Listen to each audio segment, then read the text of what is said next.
The Watch. Chapter 2. Rosa. Well before the fling, Hector had been enamored of Rosa. It was her sexually mysterious manner. She was an attractive plus size, not given to wearing provocative clothing or lots of makeup.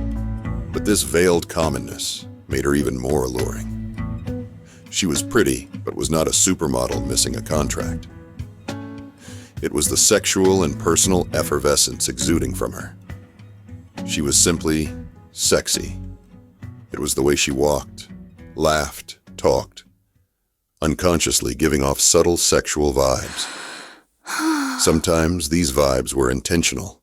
She, knowing Hector, was easily aroused by her.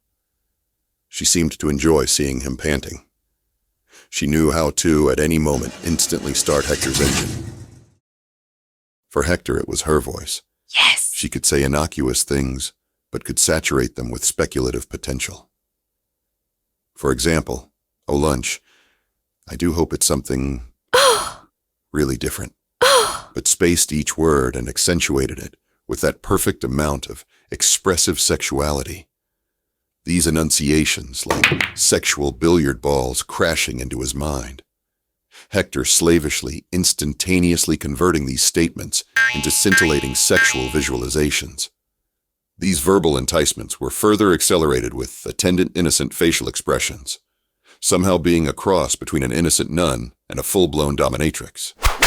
These facial enticements were surreptitiously displayed, where only Hector was able to experience these quasi-erotic contortions. He would be left reeling, with the undiscovered sexual potentials embedded in these looks and statements.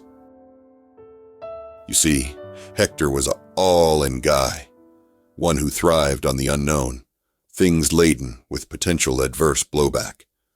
Gambling, motorcycles, hang gliding, gold prospecting. It was the inherent edge entrained within these activities that made these addictive for him. Each of these activities promising the chance of the unknown.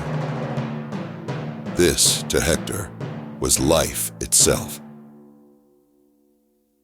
Rosa was the only woman who knew how to tap this reservoir within him.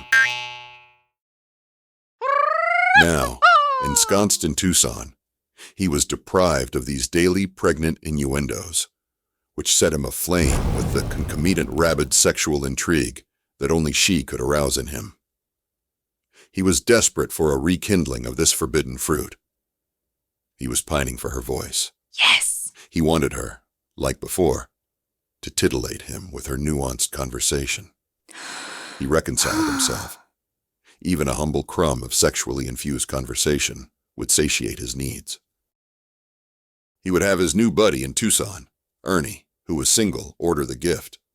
Hector would pay him in cash. This way, Louisa, his wife, would never learn of this.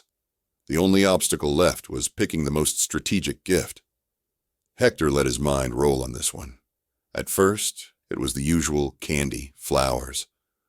All of these were discarded as lacking any potential metaphysical aspects.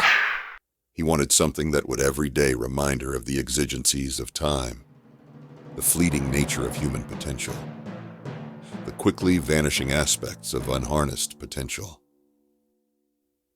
Hence inspiring in her the need to employ whatever sexual gifts she was capable of dispensing, while still youthful and desirous.